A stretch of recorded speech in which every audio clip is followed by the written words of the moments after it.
We're at the Rock and Roll Hall of Fame in Cleveland, Ohio. Is there any particular stars you want to see, Ted? Yeah, Steven Stills, Crosby, Stills, Nash, Doors. Nice. Maybe Jackson Brown. Nice. Eagles. Sounds fun. Yeah. Okay, well, we'll try to take you through. All right. Bye.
become famous for haunting the Highland Lawn Cemetery.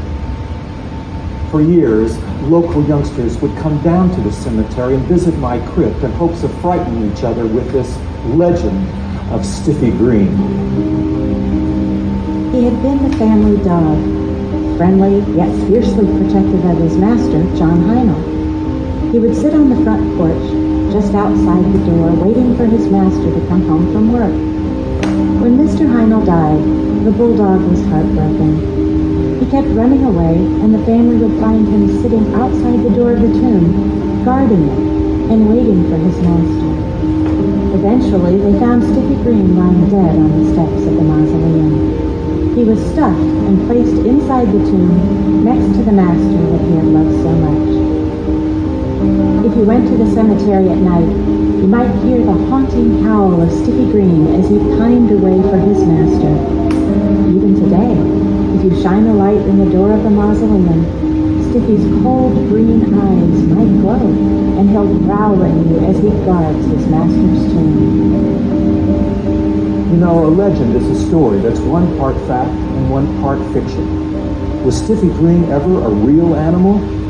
I'll leave it up to you to decide. Take a peek in my mausoleum if you're not too frightened, and see for yourself. What? You think that's a big enough burrito? I think it is. Wow, look at how huge the thing is. It is. It's big. Here I got a taco salad. There's a really cute restaurant in downtown Terre Haute, Indiana. It's called Chavas Mexican Grill. And it has all these really cute tables all the way back. They're really long, big, huge shop. So far we've had a lot of people, but the owners are saying to us that it's been busy, but we're coming in an odd time. So, bon appetit, everyone.